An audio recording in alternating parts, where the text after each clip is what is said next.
Welcome back to Atrial's Havoc Den. This is William Grimsley, whatever I'm going by these days. And today, I am with the man on the bass, Mr. Zeb Sal. How you doing, buddy? Hey, I'm doing pretty good. I'm glad, man. Hopefully you'll be able to hear us. We're doing this on one mic right now. But, so Zeb, let's just get right into it, bud.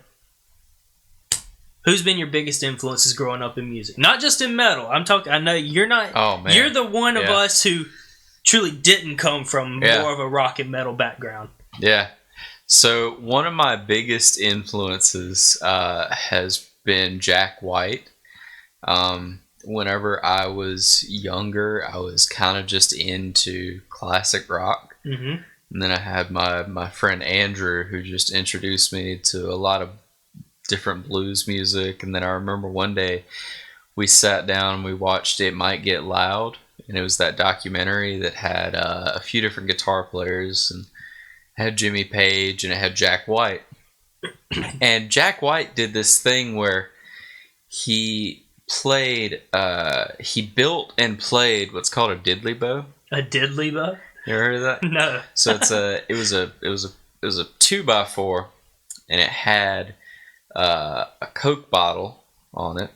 Okay. And he had a nail, and he nailed it, and he put the Coke bottle right up against the nail, and then he ran a guitar string from end to end, and he put a pickup in it. Okay. And then he played a blues track with it called I Fought Piranhas.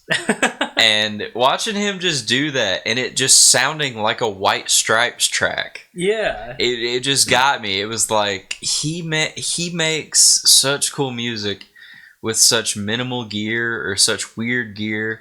Well, wasn't that one of the things with starting the White Stripes, him doing, or he enjoys doing, just basics? Yeah, it's awesome. And or working within parameters, I should say. Yeah, working, like limiting yourself. Yeah. The idea of limiting yourself. And that's an idea I love, because a lot of times it's the best way to come up with cool stuff, especially whenever you're dealing with like digital music production and you've got unlimited options. It can be overwhelming. Yeah, the idea of limiting yourself and making the best thing you can out of that, a lot of times it pulls out the best in you, I think. And that's a lot of like what I saw with Jack White's stuff, is it was just so simple, and he forced himself to be so simple, but it was so good. Yeah. It's so compelling, and it's just about the energy. It's just about what's on the record that's there, hitting you in the face. There's no pretense about it. Mm-hmm. I mean, that's why they tried to keep it as minimal as possible as they could. And it's great. I mean, of course, everybody knows Seven Nation Army, but like, I know one of my favorites is Icky Thump. Yeah. I mean, they got a lot of great tracks that are, I don't know, timeless. And you can argue, of course, that they are in the rock realm. Yeah. I mean, it's I don't know. I would put them there for sure. But I don't know. Well, what other influences? I know you have some country background stuff too. Like, what are you into? Country wise, Jason Isbell and Tyler Childers are my two favorite writers. Hearing Feathered Indians, it just reignited my love of country. I had always kind of enjoyed country music. Being where we're from, I was always introduced to it. But my dad was always like, I would hear, pop country stuff on the radio, but my dad was always showing us Hank Williams Jr. and Charlie Daniels. And so that style of outlaw country kind of, I got drawn to it a lot, especially like in my later years in high school. I started getting into a lot of folk stuff. Bands like The Devil Makes Three, Trampled by Turtles, another band I love. They do kind of the bluegrass thing with a more modern kind of approach to it. But yeah, like lyrically and songwriting wise, Tyler Childers and Jason Isbell are my two favorites country, and they're so good. They're so good. I mean, Jason Isbell, the one song I really do know by him is with him in the 400 unit, If We Were Vampires. Mm-hmm. That is a gorgeous song. I remember our professor, Dr. Goff, showed it to us a long time ago, and just about the lyrical genius behind it is just it's awesome, and that's how I know him. And it's a shame I haven't dove into his discography and really explored.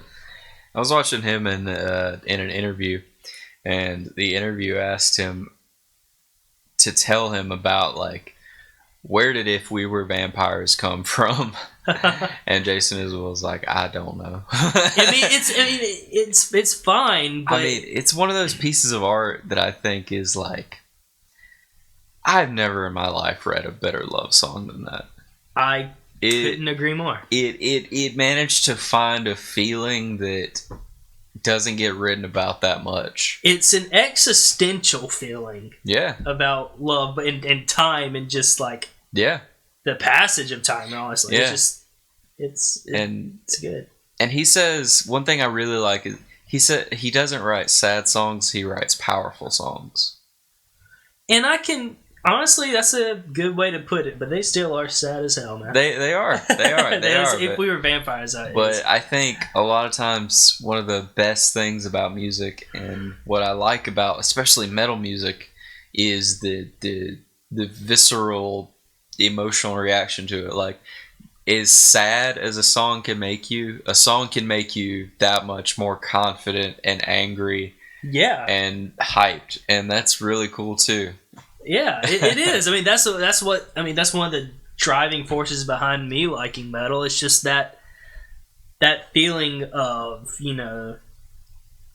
I mean, a lot of songs can do this. It's not just metal, but that feeling of like, I'm a badass. I can do anything right now. It's like empowering is to say, and also just being able to just headbang, and especially since like whenever we play it together, just that feeling of doing it together and just everybody just kind of just going for it is so satisfying and addicting. No, it's great. It's one of my favorite things about it. I mean, metal music it's awesome to listen to the records, but for me it's so much more at a live show when you can feel it in the room. Oh yeah. Well, what metal artists have you really listened to? And I do know you have a bit more of an eclectic. You have a very different style and stuff, and I love it. But who are your rock metal influences? So, who really got me into metal was my cousin Ryan, he would just play a lot of Slipknot in his car. And I remember for a long time, whenever I would ride with him, I would be like a little bit uncomfortable, thinking like, "Is this okay?" I was worried I was doing something wrong. But no, I started to get into it, and I started listening to Slipknot, and then from then on, I found a few other metal artists. I started listening to like, I play Guitar Hero, so I started listening to the iconic metal bands. Yeah. And then I got into my classic rock phase. Okay. Before that, though, it was in late middle school. Or maybe like sometime in middle school, I was really into Amon Amarth. Oh, dude, that Viking metal stuff. Yeah, I was really into Amon Amarth, and then I started to get into like the more extreme and the more like alienating that it felt for me to listen to, the more I got into it at one point. That's a good way to put it for you. So I listened to a lot of Job for a Cowboy. They came for some reason whenever we were like really young, they were just the metalcore deathcore band. I don't know exactly what to classify them as.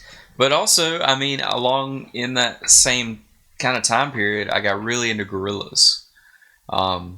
Great like stuff. Plastic Beach. It took a hold on me, and you could probably hear in like some of the electric stuff that I've shown you. Yeah, that sound, it really got to me. I mean, I would put Melancholy Hill in one of my top favorite songs of all time. Yeah, I mean that's one of my. I mean, that album is really good, and I can't deny it. And you definitely have that kind of. You have a very, I don't know, your styles are different, but you love the synth stuff too, and I can hear it coming from that influence. But man, what has been your favorite Atrial show that you've played yet? My favorite Atrial show, honestly, has. If you enjoyed this, go check out Atrial's Havoc Den on Spotify for the full podcast.